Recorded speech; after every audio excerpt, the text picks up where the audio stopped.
एक बार राज दरबार ने अपने ही एक सिपाही को आधा सेर चूना खाने की सज़ा सुनाई। निश्चित ही उसकी गुस्ताखी कुछ बड़ी रही होगी, क्योंकि आधा सेर चूना चाटने के बाद किसी भी मनुष्य का जीवित रहना मुश्किल होता है।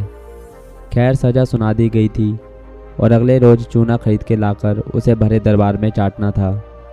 हुक्म के अनुसार वह स्वयं पान की दुकान पर आधा सेर चूना खरीदने पहुंचा, पर जैसे ही उसने इतना चूना मांगा कि दुकानदार चमक गया।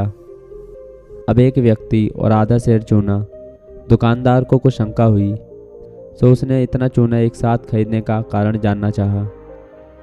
उस व्यक्ति ने बड़ा दुखी होते हुए कहा कि मुझे कल दरबार में आधा सेर चूना एक साथ चाटना है, यही मेरी सज़ा है।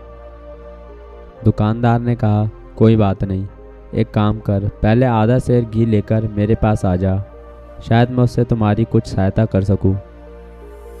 उसे तो उम्मीद की एक किरण जागी थी, सो वह यूं गया। वह फटाफट आधा सेर घी लेकर आ गया।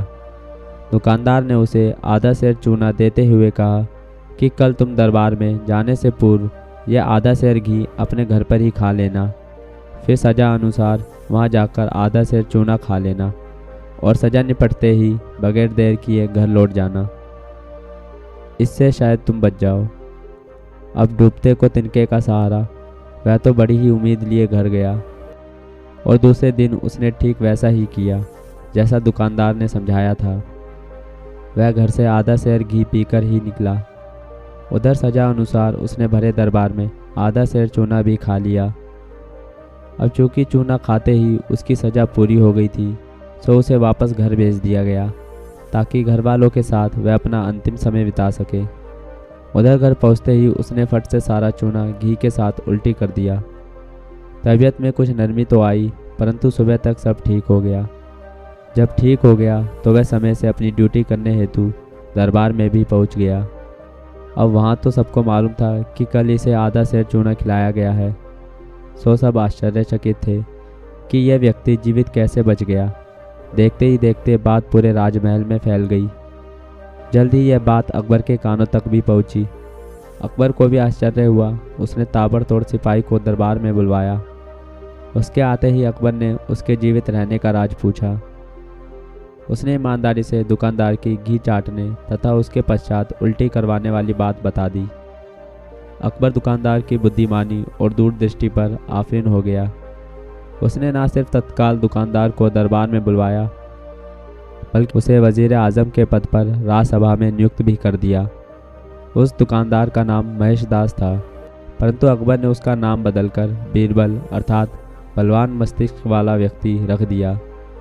इतना ही नहीं, एक दिन राजा की उपाधि से उसे सम्मानित भी किया गया। अकबर का यही गुण हमारे लिए सीखने जैसा है। दोस्त, यार या परिवार अपनी जगह है, परंतु प्रतिभा से कभी कोई पक्षपात या रिश्तेदारी नहीं होती। प्रतिभा का बिना पक्षपात के सम्मान होना ही चाहिए। अकबर की तरह हर व्यक्ति अपनी दुनिया का राजा होता ही है और जीवन में प्रगति करने हेतु यह उसकी जवाबदारी है कि वह अपने चारों ओर बिना पक्षपात के प्रतिभावान लोगों का समूह बनाए। ध्यान रख लेना कि रिश्तेदार व दोस्तों से तो सभी घिरे रहते हैं, परंतु जीवन में प्रगति वही कर पाता है जिसके आसपास प्रतिभावानों का जमावड़ा होता है। जीवन का यह सत्य भी ध्यान रख लेना कि दुनिया में कोई पूर्ण या परफेक्ट नहीं होता, अतः प्रगति हेतु उसे हर हाल में अनेक क्षेत्रों के प्रतिभावान लोगों की जरूरत पड़ती है। और प्रतिभावान लोग ना तो पेड़ पे उगते हैं और ना ही वह पैसों से प्रभावित किए जा सकते हैं। यह तो मनुष्य की प्रतिभा पहचानने वाली आँख तथा प्रतिभा की इज्जत करने वाले हृदय ही होते हैं, जो प्रतिभावान लोगों को अपने निकट खींच लाता है। अतः आपको भी अगर जीवन में प्रगति करनी हो तो ऐसी ही आँख व ऐसा ही हृदय विकसित करना होगा।